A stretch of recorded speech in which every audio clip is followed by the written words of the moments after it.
Hello everyone, जय हिंद। कैसे हैं आप लोग? आई होप आप सब अच्छे होंगे और मैं भी हूँ एकदम झकास। तो बच्चों, आज मैं आपको एक बड़ा प्यारा सा प्रिंसिपल सिखाना चाहता हूँ, सिखाने आया हूँ। तो आज मैं बात करूँगा आर्किमिडीज प्रिंसिपल का। तो बच्चों, आर्किमिडीज प्रिंसिपल को समझने के लिए, है ना, आर्किमिडीज प्रिंसिपल को समझने के लिए हमें सबसे पहले समझना पड़ेगा बायोंट फोर्स का। जी हाँ, तो बच्चों सबसे पहले समझते हैं बायोंट फोर्स क्या होता है। जैसा कि जानते होंगे आप लोग, और नहीं जानते होंगे तो सुन लीजिए कि बायोंट फोर्स को हम लोग अपथ्रस्ट भी बोलते हैं। जी हाँ, अपथ्रस्ट। अपथ्रस्ट क्या होता है? अप मतलब ऊपर और थ्रस्ट का मतलब होता है फोर्स, है ना। यानी कि बच्चों हम लोग इसे अपवर्ड फोर्स भी कहते हैं, अपवर्ड फोर्स। जैसे कि आप समझने की कोशिश करिए कि मान लीजिए कि आपके पास एक बाल्टी है और उसमें आपने पानी को भर दीजिए, पानी भर के रखा है। अब बच्चों जब आप इसमें एक बॉल ले लीजिए, हल्का बॉल जो लाइट वेट का हो, जो आसानी से इस पर फ्लोट कर सकता हो। अगर आप उस बॉल को इसमें डालेंगे तो क्या होगा? पहली बात तो जब आप इस पर दबाएंगे तो ये नीचे जाएगा नहीं, फिर भी आपने इस पर फोर्स लगा के इसको नीचे भेज दिया। जब आप इस बॉल को पानी के अंदर डालेंगे तो लिक्विड का जो पार्टिकल है वो इस पर फोर्स लगाएगा ऊपर की तरफ, जो आप महसूस करेंगे। आप देखेंगे कि बॉल को आप पानी में दबा रहे हैं और जब आप छोड़ेंगे तो बॉल ऊपर आ जाएगा। अब ये बॉल ऊपर क्यों आ गया, कैसे आ गया? तो आंसर ये है कि बॉल ऊपर आ गया किसके कारण? बायोंट फोर्स के कारण। कोई है जो इस पर फोर्स ऊपर की तरफ लगा रहा है। अब कौन है जो फोर्स ऊपर की तरफ लगा रहा है? तो आंसर है लिक्विड है। तो लिक्विड जो फोर्स लगा रही है ऊपर की तरफ, अपवर्ड डायरेक्शन में, उसको हम लोग बोलते हैं अपथ्रस्ट। ओके,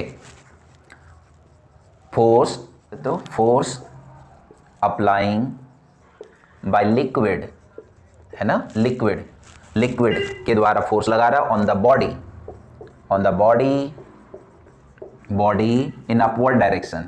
जी हाँ, अपवर्ड डायरेक्शन, ऊपर की तरफ जो लिक्विड फोर्स लगा रहा है बच्चों इस बॉडी के ऊपर, ध्यान से देखिए, इस बॉडी के ऊपर, उसी को हम लोग अपवर्ड फोर्स बोलेंगे। ये फोर्स को हम लोग बायोंट फोर्स के नाम से भी जानते हैं। अब आर्किमिडीज प्रिंसिपल क्या कहता है, ध्यान से सुनिए। आर्किमिडीज प्रिंसिपल का पहले मैं डेफिनेशन लिखता हूं बच्चों। आर्किमिडीज प्रिंसिपल को डिफाइन क्या किया गया है? आर्किमिडीज ने प्रिंसिपल में बोला क्या है? इन्होंने कहा कि when a body put in water fully या पार्शियली, ठीक है ना, when a body put in water, water fully या पार्शियली, फुल्ली या partially, then the weight of the body is equal to the water displaced, water displaced. जी हाँ बच्चों, इसको समझने की जरूरत है, थोड़ा सा इसको समझते हैं। ये कहना क्या चाहता है इस डेफिनेशन में? सबसे पहले क्या कह रहा है कि when a body put fully या पार्शियली, या तो पूरा पानी में डुबा दो या फिर आधा डुबा दो।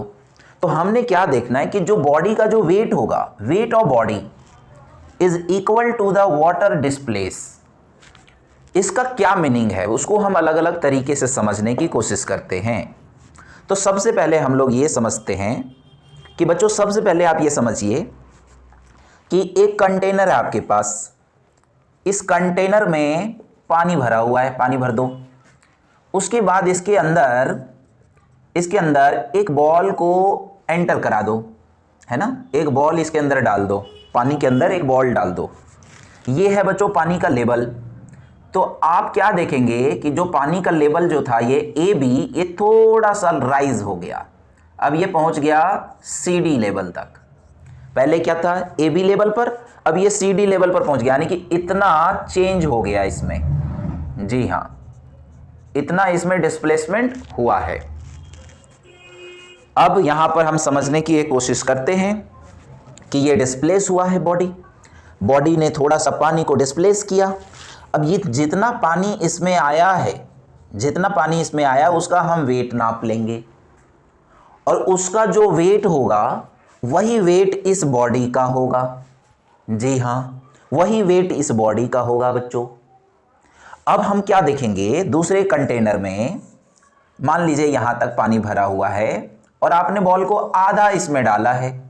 इस तरीके से आपने हाफ एंटर करा दिया है, आधा। फिर ये पानी का लेवल थोड़ा सा बढ़ाएगा, थोड़ा कम बढ़ाएगा। इसमें बॉडी ज़्यादा पूरा अंदर चला गया था तो ज़्यादा लेवल ऊंचा करेगा, इसमें पानी का लेवल कम आएगा। अगर पूरा कंटेनर भरा हुआ रहेगा तो पानी बाहर निकल जाएगा।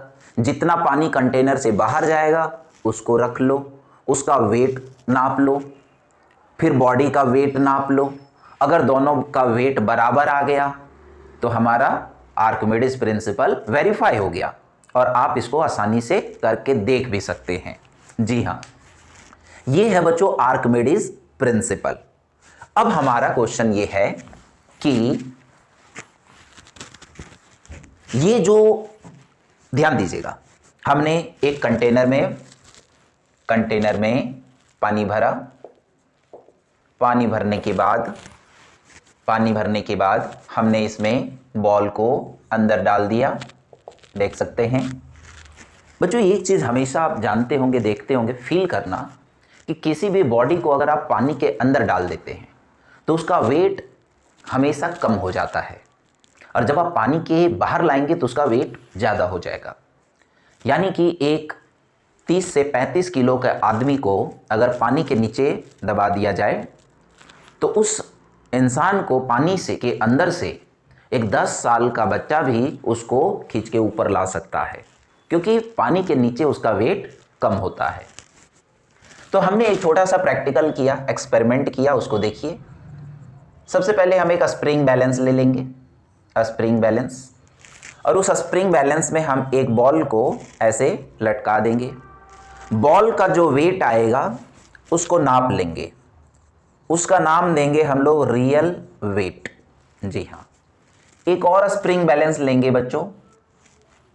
उस स्प्रिंग बैलेंस में फिर से हम बॉल को लटकाएंगे और अब की बार जो ये बॉल हम लटकाएंगे वो पानी के अंदर होगा।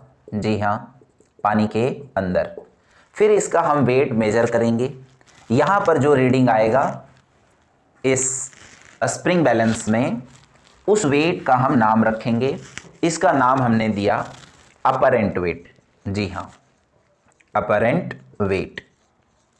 अब क्वेश्चन आता है कि मान लीजिए कि रियल वेट 30 है, अपरेंट वेट 25 है, तो लॉस वेट कितना होगा बच्चों?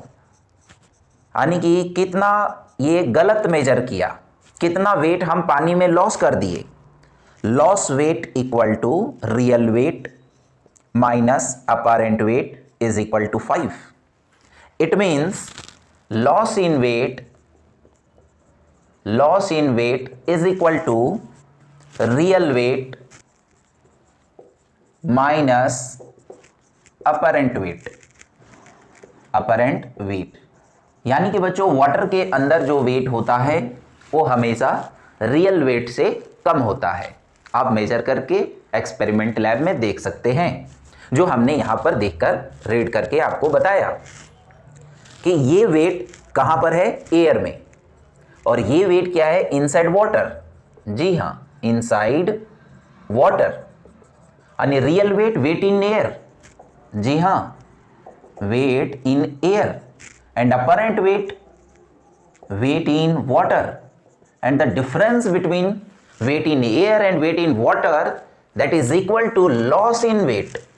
Loss in weight is equal to weight real minus weight apparent. ये जो डिफरेंस है बच्चों, ये लॉस इन वेट है। और वेट क्या था? तो आंसर वाटर डिस्प्लेस था। और वाटर डिस्प्लेस क्या था बच्चों? तो आंसर था हमारा अपथ्रस्ट था, बायोंट फोर्स था। यानी कि हम अपवर्ड फोर्स को क्या लिख सकते हैं, mg, है ना, mg बॉडी का मास इंटू जी, नीचे लगेगा, बॉडी नीचे, ग्रेविटी नीचे फोर्स लगाएगी और पानी लिक्विड का मॉलिक्यूल उसको ऊपर धक्का मारेगा। इसी को अपन बायोंट फोर्स भी लिखते हैं, यानी कि buoyant force is equal to mass को हम लिख सकते हैं volume into density into G, this one. Okay, तो यहां से बच्चों आप वी क्या है वॉल्यूम, रो है डेंसिटी और जी है ग्रेविटी, और इस तरीके से आप उसका बायोंट फोर्स निकाल सकते हैं। अब मान लीजिए कि आपने लिक्विड के अंदर किसी चीज को डाला है, तो लिक्विड का मॉलिक्यूल उसको रोकने के लिए फोर्स लगाएगा। यही चीज अगर आपने हनी के अंदर डालेंगे तो हनी का भी पार्टिकल उसको रोकने के लिए फोर्स लगा देगा। जिसका फोर्स ज्यादा ताकतवर होगा वो नीचे बॉडी को नहीं आने देगा। तो बच्चों आर्किमिडीज प्रिंसिपल हमें क्या कहता है वो आप समझ गए कि जब हम किसी भी बॉडी को पानी के अंदर डालते हैं तो वो वहाँ से वाटर को डिस्प्लेस करेगा। वो जो वाटर डिस्प्लेस करेगा उस वाटर का जो वेट होगा वो उस वेट को मेज़र करेंगे, और बॉडी जिसको हमने पानी के अंदर डाला है, चाहे पूरा डाल लेंगे चाहे हाफ, उसका वेट दोनों का बराबर होगा। ये हम लोगों ने एक्सपेरिमेंट करके भी देखा, और फिर हम ये चेक कर सकते हैं कि रियल वेट क्या होगा, अपरेंट वेट क्या होगा और लॉस इन वेट क्या होगा। यानी वेट कितना पानी में लॉस हो जाता है जाने से, तो लॉस इन वेट होता है real weight minus apparent wait. Okay बच्चों, मेरे हिसाब से आपको समझ आया होगा चीज़ें। फिर हम लोग अगर मिलते हैं अगले वीडियो में, तब तक के लिए धन्यवाद, थैंक यू।